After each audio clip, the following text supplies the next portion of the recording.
voy a poner ejemplos concretos de esto. Y para introducir el tema, les voy a poner una noticia que me ha causado alegría, satisfacción, porque siento simpatía por este país que acaba de ocupar el tercer puesto.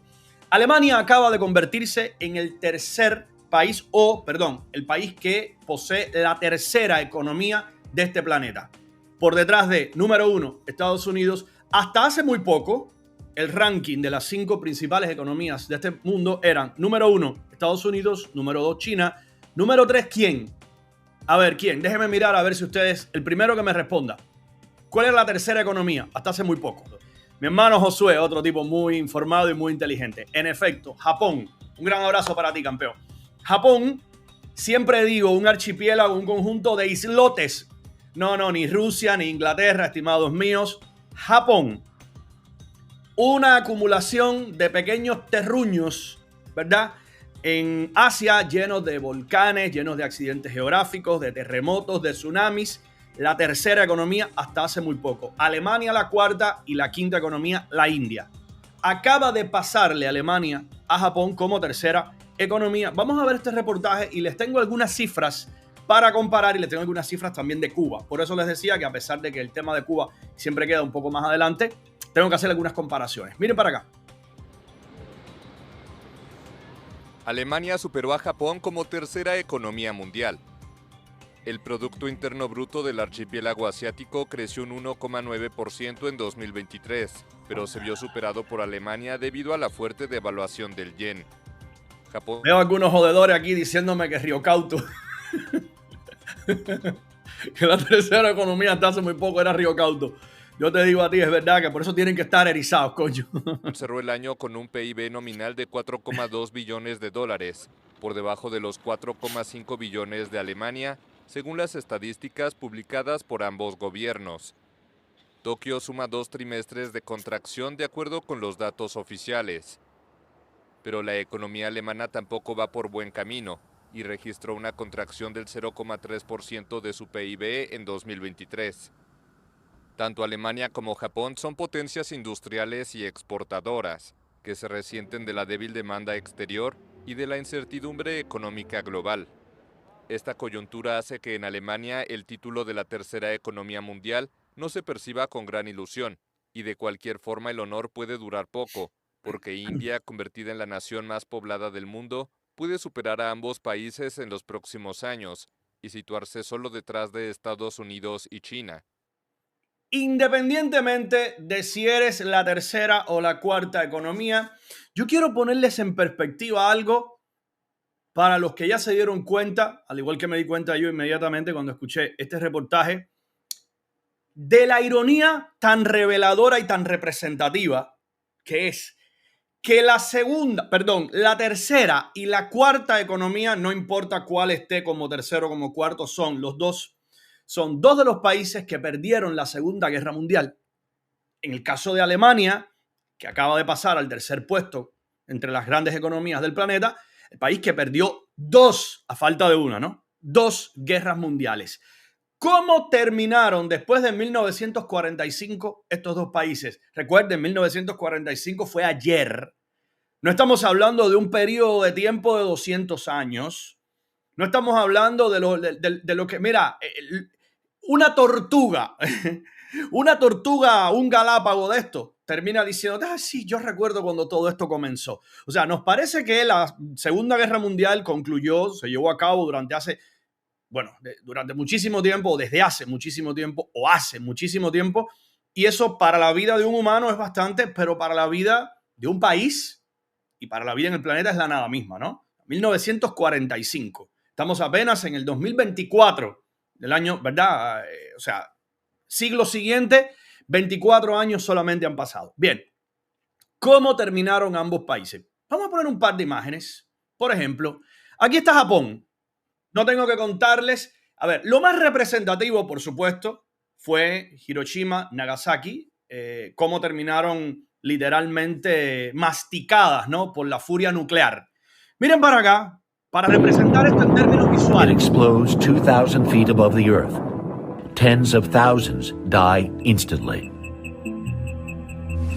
Miren las imágenes de Japón, después de la Segunda Guerra Mundial. Déjeme volver a poner, o bueno, con el fin de la Segunda Guerra Mundial, cuando el lanzamiento de las dos bombas atómicas. Insisto, esto es lo más representativo, pero ni de lejos es lo único. O sea, Japón terminó destruido casi por completo. ¿Ok? Vamos a ver ahora cómo terminó Alemania. Vamos a ponerle imágenes, porque hay muchas veces que cuando usted no piensa en estas cosas, a usted le pueden contar cualquier milonga, ¿no? Puede venir el primer juglar del camino con una guitarra y te cuenta una historia, ¿verdad? Vamos a recordar todo esto. Miren cómo terminó Alemania. Estas son imágenes de la Alemania arrasada después de la Segunda Guerra Mundial. Miren la magnitud de la destrucción. Aquí estamos hablando de, mira, 10 huracanes categoría 5 sobrevolaron por ahí, ¿verdad? No había estructura en pie, no había industria en pie, no había fábrica en pie, no había banco, no había nada. Miren Alemania después de la Segunda Guerra Mundial. Miren la magnitud de la destrucción, prácticamente nacional, ¿eh? No era que tú llegabas a bombardear la esquina y la casita del vecino. No. Yo quiero bombardear y yo quiero aniquilar precisamente tu capacidad productiva, porque de esa capacidad productiva depende que tú puedas contraatacarme o no. Si yo destruyo tus fábricas de metal, tú vas a tener paralizada la industria que produce precisamente todo lo que utiliza el metal, ¿no? Ya me dirá usted si en una guerra el metal y varios otros elementos son importantes, ¿no? Esta es la Alemania de posguerra, inmediatamente cuando terminó. Bien, poco después de terminar la Segunda Guerra Mundial, los aliados triunfantes, con Estados Unidos a la cabeza, aprobaron el célebre, muy conocido Plan Marshall. El Plan Marshall no fue otra cosa que sencillamente un proyecto de reconstrucción, un proyecto de inyectar dinero en las economías de estos países que habían sido destruidos, sobre todo en Europa, por supuesto, y entre 1947, apenas 2 años después de haber concluido la Segunda Guerra Mundial, y 1952 inyectaron 13.000 millones. Graben la cifra para poner las cosas en perspectiva, ¿ok? Con 13.000 millones se reconstruyó Europa. No estamos hablando de que se reconstruyó Alemania o se reconstruyó Polonia. No, se reconstruyó la Europa de posguerra que había sido destruida a niveles catastróficos, ¿verdad? Bien, cuando entramos a valorar todo esto con la perspectiva de nuestra islita caribeña, yo les preguntaría a algunos de ustedes, el subsidio de la Unión Soviética con Cuba, ¿en cuánto se calcula? Ustedes lo conocen, han buscado la cifra. Yo les voy a dar la cifra. Aproximadamente, hay varios estudios, recuerden, todo esto siempre son aproximados. ¿Por qué? Por algo que he hablado aquí cuando hablo, por ejemplo, de la violencia en Cuba. Al tú no permitir investigaciones transparentes, tenemos que arreglárnosla y tenemos que sacar esas cifras no por ti, no por tus estadísticas, sino por los datos que hemos encontrado precisamente después de la caída del derrumbe del campo socialista, ¿verdad? Las estadísticas hablan de aproximadamente entre 4.000 y 6.000 millones al año. Al año. Si usted desconfía de mí, no se vaya ahora, anote eso y verifíquelo cuando termine este programa. He visto como mínimo 4.000, como máximo 6.000. Déjeme, vamos a multiplicar, vamos a hacer un cálculo de multiplicación ahora mismo. Por cierto, recuerden siempre la diferencia cuando se habla de billones en inglés y en español. Los billones en inglés son 1.000 millones, si estamos bien lo claro, ¿verdad? Estaremos hablando, un billón en inglés lleva 9 ceros.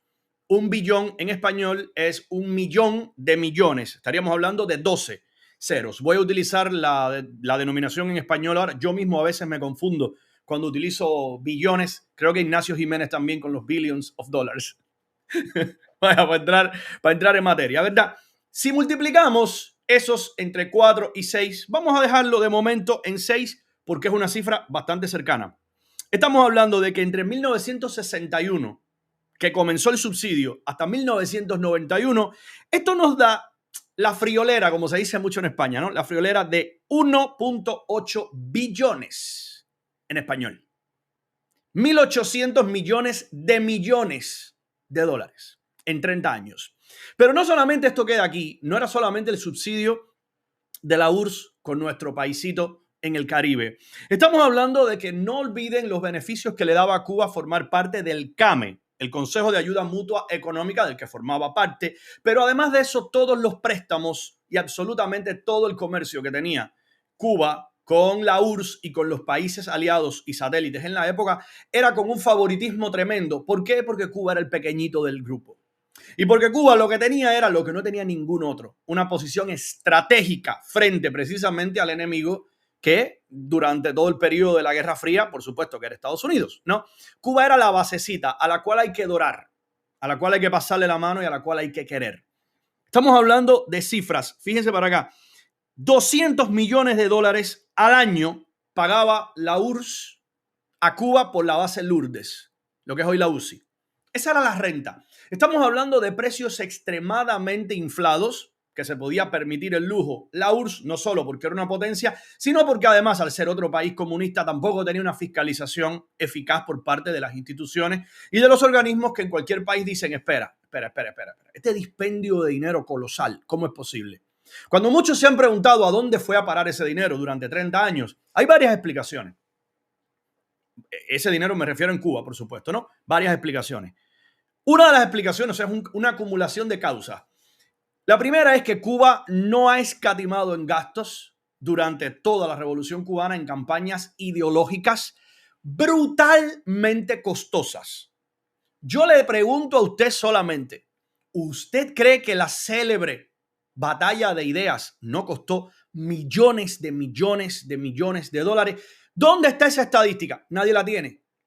¿Por qué nadie la tiene? Porque no se permiten esos estudios, porque se silencia, porque se encarcela. Coja usted un sociólogo investigando los gastos mensuales solamente en La Habana, en Santiago de Cuba, en alguna de las principales ciudades para que usted vea dónde termina.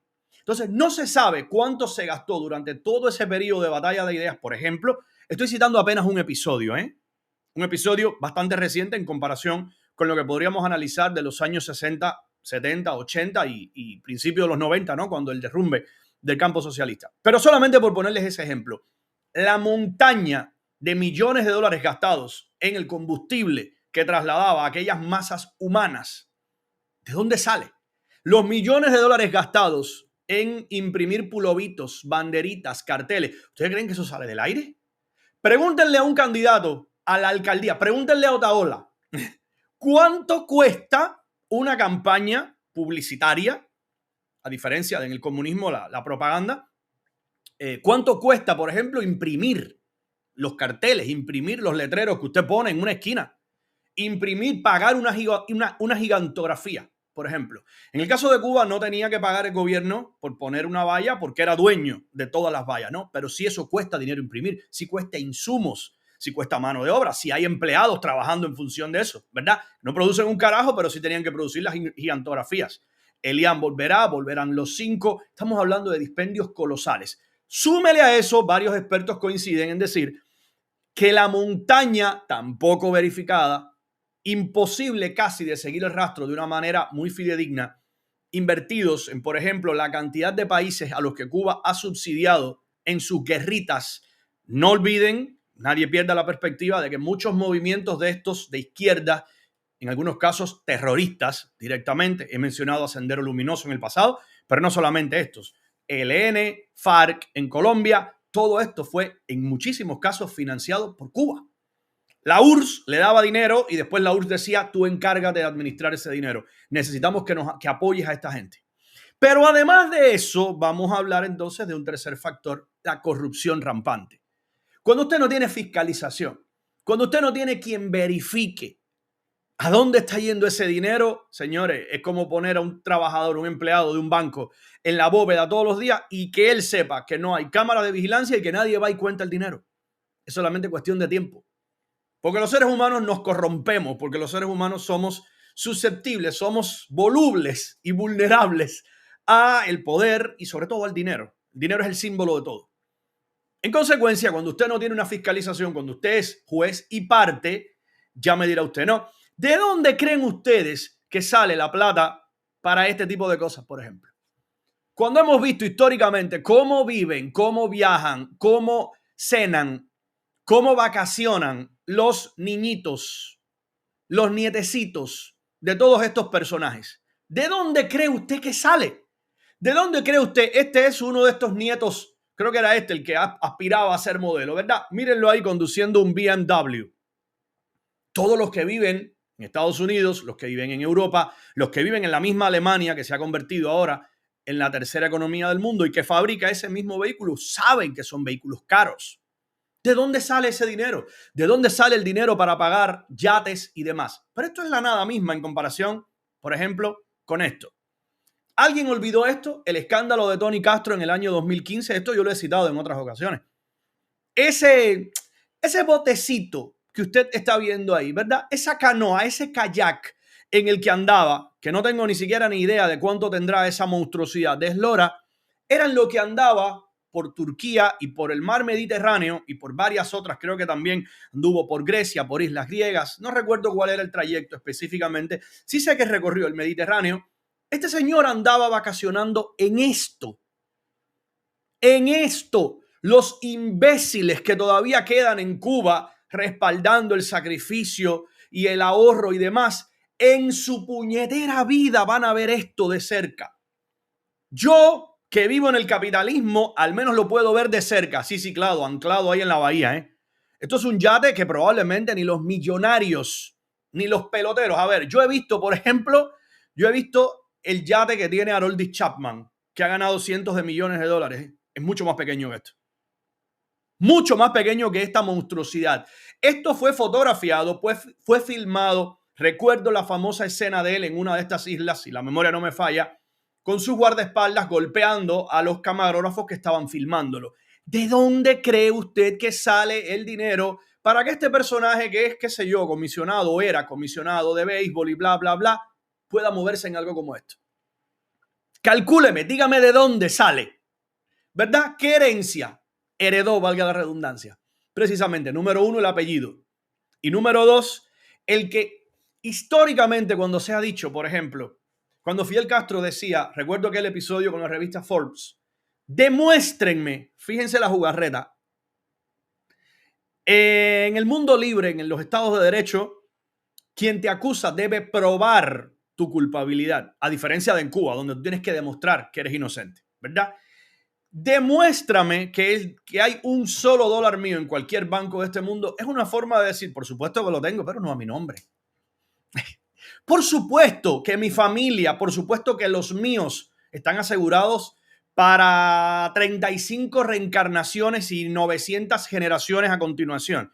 Pero no vas a encontrar el rastro, porque está puesto a nombre del empresario tabacalero Juan Pérez, que se fue a inicio del triunfo de la revolución y que es un testaferro de nosotros. ¿Cómo vas a seguir ese dinero? ¿Cómo vas a seguir ese rastro? Casi imposible. Vuelvo al origen de esta conversación con ustedes. Miren la Alemania de posguerra. Miren cómo había quedado el territorio que había perdido, ¿verdad? Uno de ellos, por supuesto.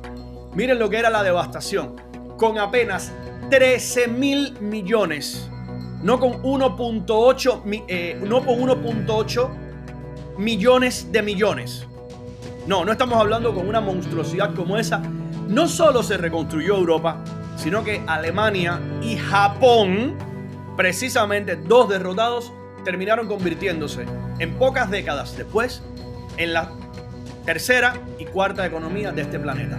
Si eso a usted no le hace mover las neuronas, si eso a muchos que me ven desde Cuba no les hace replantearse y decir ¿qué hemos hecho? Y tú vienes con el llantén y tú vienes de quejica a decirme, uy, el bloqueo. Tú has tenido lo que no ha tenido nadie. Cualquiera de estos países con un subsidio con esas dimensiones sería hoy, mira, hubieran dejado pequeñito a Estados Unidos y a China combinados. Estamos hablando de Alemania, un país profunda, fortísimamente industrializado. Uno de los principales productores de autos del mundo en varias industrias metalúrgicas. Alemania es un tren. Alemania no solamente es la economía, en estos momentos la tercera. Alemania es el país más próspero de toda Europa. Japón, estamos hablando de semiconductores, de tecnología, de autos, uno de los principales productores. Alemania es fortísima exportando e importando. O sea, 1% colosal de la economía mundial depende precisamente de esa Alemania que les he puesto varias imágenes. Repito, creo que es bastante representativo, ¿verdad?